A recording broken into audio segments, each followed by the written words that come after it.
Lively Talks.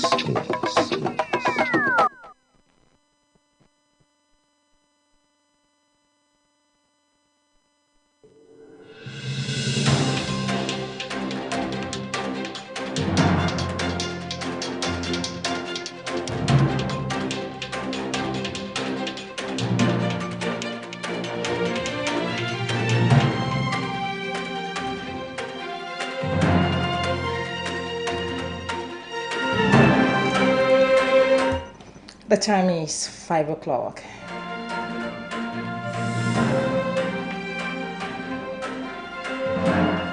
Good evening and welcome to New Spectrum Hatch 5 on Sunsplash FM F1 Alliance Ekiti State. I will bring you beautiful stories and news update. I am Adeyege Bamigbade. First, the top stories.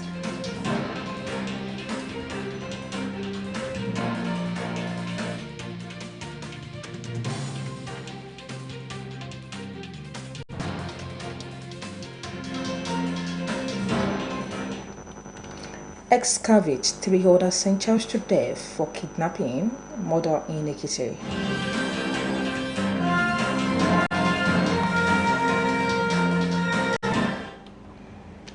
Tinubu expands army to 12 divisions, approves 28,000 recruits.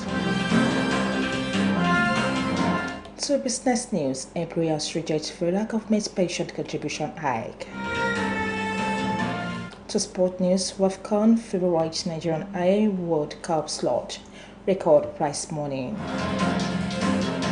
To the news beyond Nigeria, United Nigeria suspense Benin flight after runway closure. To the news in detail. An Ekiti State High Court sitting in Ado Ekiti sentenced and exconvicted 3 other men to death by hanging after finding them guilty of kidnapping and murdering a prominent resident, Chief Emmanuel Ajayi. The convicts, Jimon Dele 57, Ige Hadu 56, Oguremi Bumi 53, and Ayeni Blessing 32 were convicted by Justice Olaleko Olatawura on charges bordering a conspiracy, kidnapping, murder, and illegal possession of firearms. The 4 had been arraigned before the court on September 1st, 2022, over the abduction and killing of Chief Ajayi on May 5th, 2022, along the Immigration Office area of Ado Ekiti. According to the prosecution, the defendants conspired to kidnap the deceased from his residence before subsequently murdering him. They were also charged of unlawful possession, 4 courts to seize single barrel guns, and 13 live cartridges recovered during police investigations. The offences were held to contravene Section 516A, 3A, and 3191 of the Criminal Code Law of Ekiti State, 2025, as well as Section 31 of the Robbery and Firearms Special Provision Act. Testifying before the court, a police officer attached to the Rapid Response Squad, RRS Sergeant Oladele Ajayi Ayodeji, narrated how the police received a distress call that Chief Ajayi had been kidnapped by armed men from his residence. According to the officer, the victim was rushed to her hospital behind the immigration office before being referred to Abuad Multi-System Hospital, where he later died from the severe injuries sustained.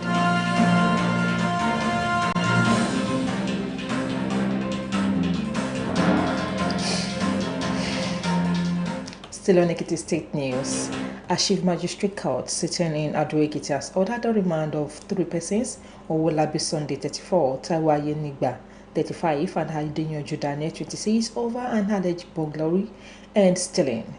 The prosecutor, ASP Olasukami Bamkoli, informed the court that there is probably cause to order the remand of the defendants, who are reasonably suspected to have committed the offense of conspiracy, burglary, and stealing of YSG Nigeria Limited properties.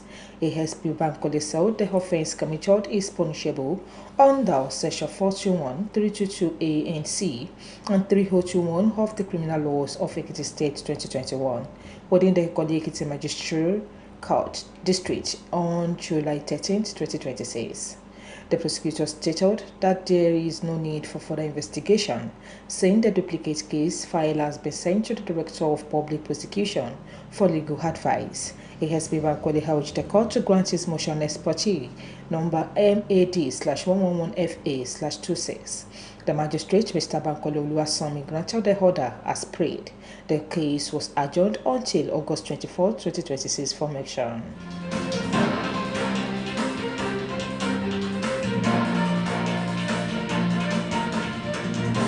Moving to Oyo State.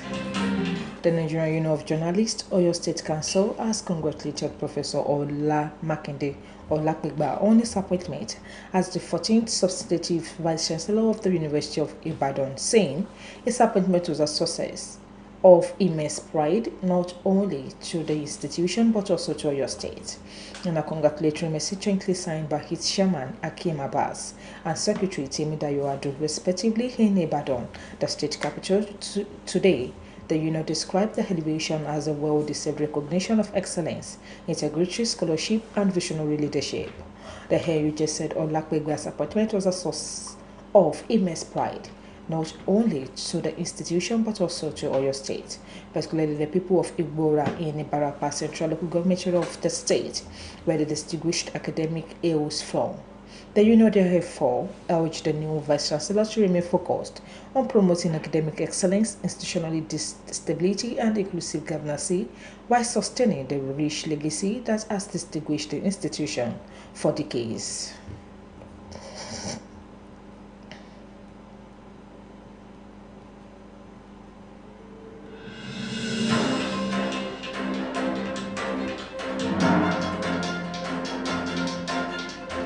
Moving to Kano State. Kano State Governor Abbas Yusuf has unveiled plans to establish a state-owned commercial airline to create employment opportunities for ADGs who have completed their professional pilot training. The governor disclosed this during the 40th Executive Council meeting held at the Government House, Kano, where he received multiple awards, including an honor from the Kano State Pilot Association in recognition of his commitment to supporting members of the association to complete their aviation training. The development was contained in a statement issued yesterday by the governor's spokesperson, Sanusi Dakawi Tofa. Speaking at the meeting, Yusuf said the proposed Kano airline was expected to commence operations within the next year. Helio, the chairman of the Kano State Pilots Association, Nazru Ibrahim, commended the governor for facilitating the revalidation of members' flying licenses.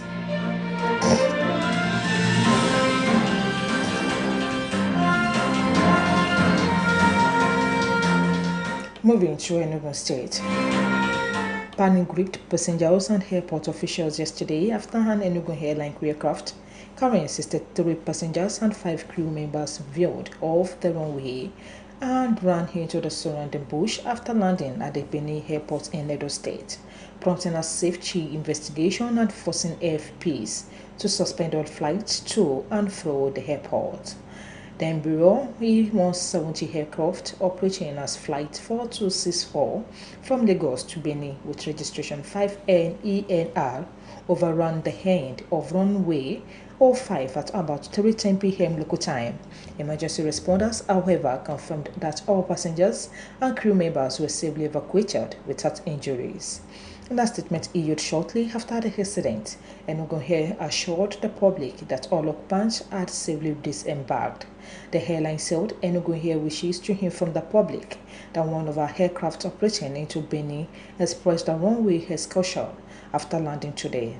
In a statement, the airline said the suspension became necessary following the temporary closure of the runway and described the disruption as beyond its control.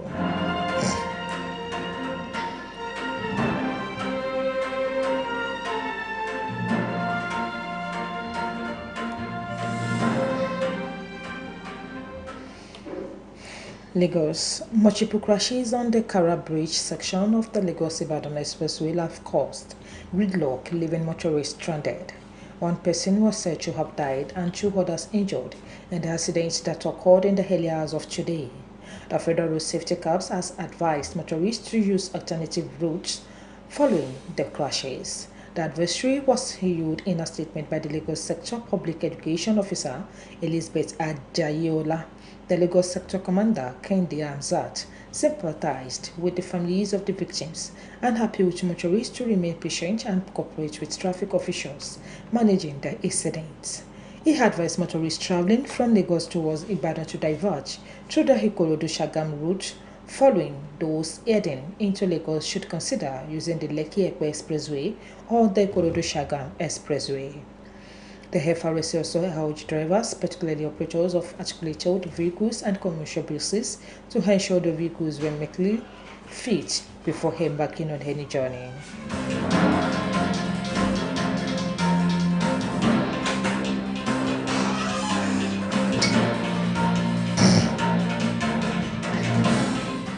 In the meantime, the presidential candidate of the Nigerian Democratic Congress, Peter Obi, has expressed relief following the runway excursion of an Enugu aircraft during landing at Benin Airport, describing the safe evacuation of all passengers and crew as a cause of gratitude and calling for a comprehensive investigation into the incident. In a statement on X today, Obi said he received the news of the incident with profound relief, noting that all 68 passengers and crew members on board disembarked safely without injuries or fatalities. Obi commended the pilot, cabin crew, and the airport emergency response teams for their swift and professional response, saying their actions helped prevent a more serious outcome. The former Anambra State Governor also called on the Nigerian Civil Aviation Authority and the Nigerian Safety Investigation Bureau to carry out a thorough, transparent, and timely investigation into the circumstances surrounding the runway excursion.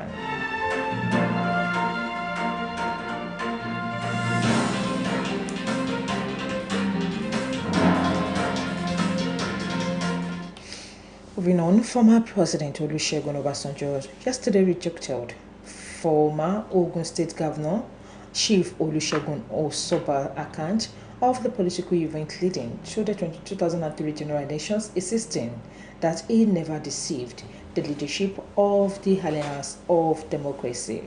In a lighting statement titled Reply to Your Inaccurate Posture, how Obasanjo deceived us in 2003, the former president described Osoba's article published in the Legal Observer on July 20th as inaccurate, incomplete, and far-fetched. Obasanjo also alleged that his former vice president Atiku Abubakar sponsored an impeachment plot against him during his first term and secretly worked with some political actors to stop his re-election in 2003. Obasanjo had held that several late Afenifere leaders, including Chief Adesanya, Chief Gani Daudu, and Chief Ayo Adebanjo, later expressed regret to him before their deaths over the direction of the organizations eventually took. Despite the sharp criticism, Obasanjo praised Osoba for allocating the land on which the Olusegun Obasanjo Presidential Library now stands in Abeokuta.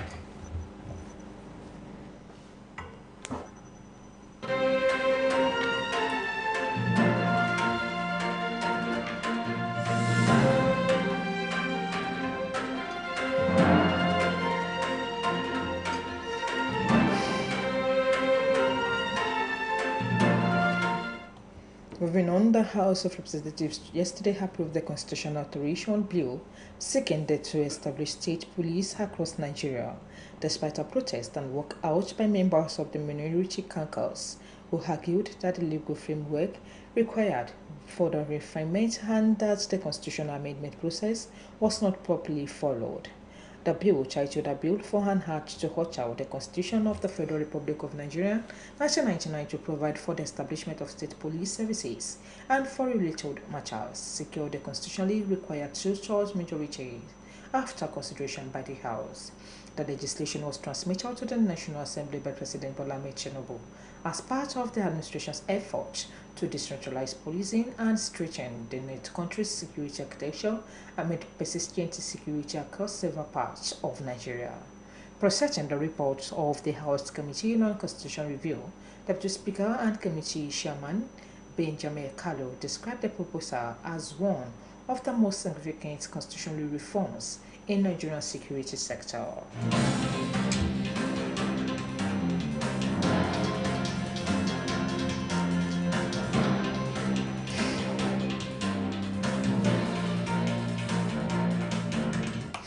The organized private sector of Nigeria has expressed deep concern over the recent announcement by the Director General of the National Pension Commission regarding a proposed increase in mandatory pension contributions and the introduction of an additional 3% mandatory annual contribution equivalent to 3% of the total wage bill.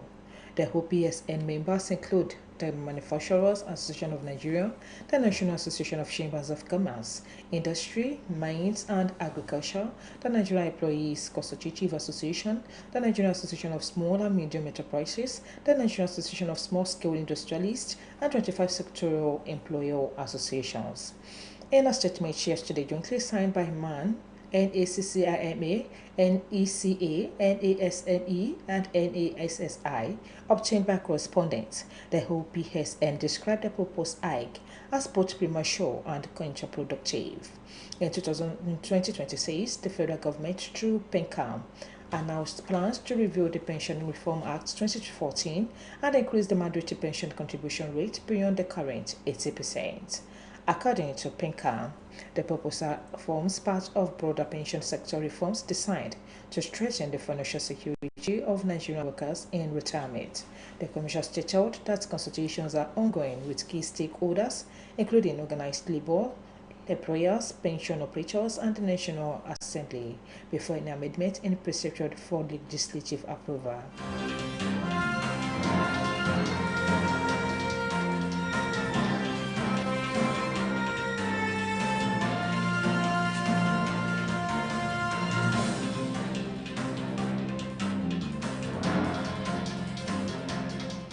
The Senate yesterday advanced legislative efforts to compel global social media companies operating in Nigeria to establish physical offices in the country, as stakeholders overwhelmingly backed the proposal during a public hearing in Abuja. The public hearing, organized by the Senate Committee on Information and Communications, Technology and Cybersecurity, also received broad support for a separate bill seeking to establish an artificial intelligence academy in Omu-Ekiti, Ekiti State. The proposed legislation on social media platforms sponsored by Ned Nwoko Dechanot seeks to amend the Nigerian Data Protection Act 2023 to mandate social media companies operating in Nigeria to maintain physical offices within the country's territorial boundaries. The committee is expected to consider memoranda submitted by stakeholders before presenting its report to the Senate for further legislative action. You're still listening to Sunsplash FM F1 Alaye, where we bring you beautiful stories. You can also follow us on Facebook, Sunsplash FM, and you can also follow us on our website, www.sunsplash.fm, where you can listen to us live and interact with us. The news continues shortly. Sunsplash, Biti Itoson, Tintasikiti, on the heels of F1 and the vibrant waves. F1 Mawawa, Tatindabiabu, Tabu, you, keep it locked on the dial. Sunsplash, FM, all night choice.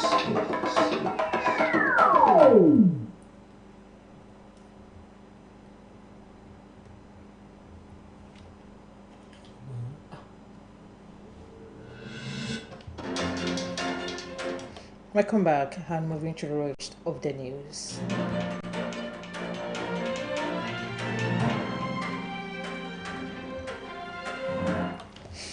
President Bola Ahmed Tinubu has approved the expansion of the Nigerian Army from 8 to 12 divisions and the recruitment of 28,000 additional military personnel.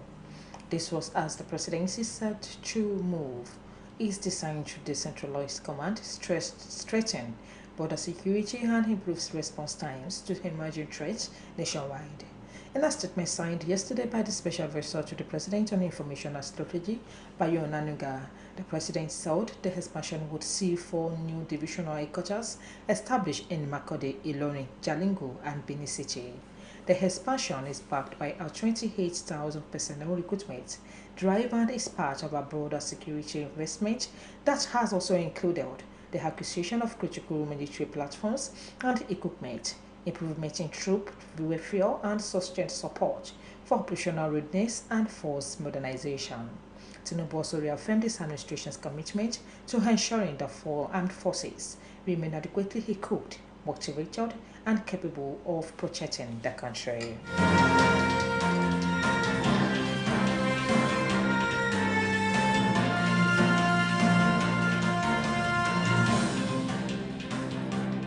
Moving to sport news. The 2026 Women's Africa Cup of Nations kick off in Morocco on Sunday with qualifications for the World Cup and a record $2 million first prize on the line. A record 16-nation line-up from 12, and the provision edition will compete with 10 title holders and defending champions Nigeria the team to beat. The last success of the Super Falcons was stipulated, trailing Morocco by 2 goals at half-time. They stormed back with Jennifer Eshegin scoring the late winner in a 3-2 draw. Madugu has chosen a 25-strong mix of experience and youth from clubs as far as part of Mexico, the Shred and China. There is also one home-based star, goalkeeper Fatima Oloko from Abia Angels.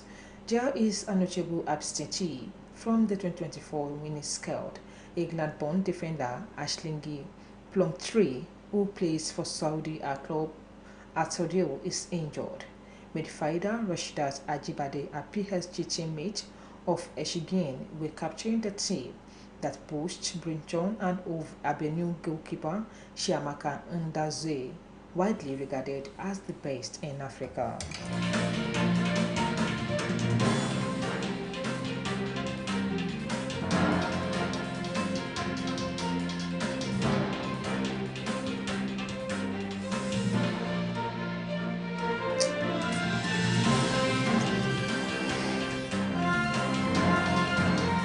Moving to business news.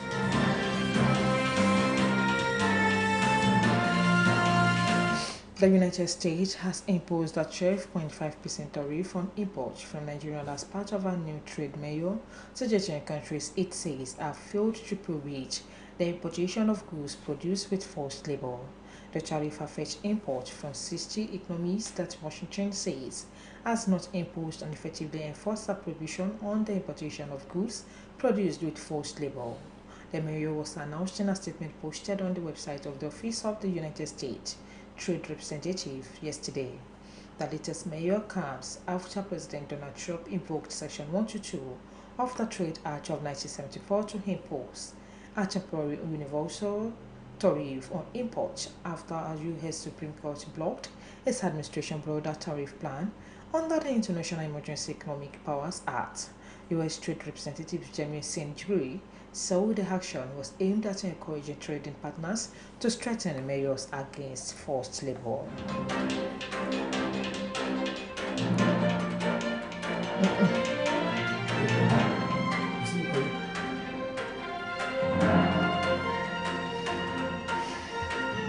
And to wrap up the news for 5 o'clock on Sunsplash FM here at the top stories once again.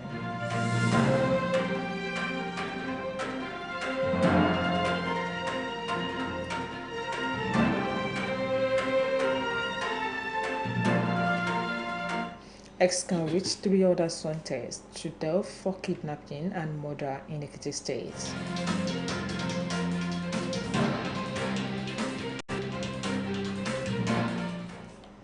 Tinubu expand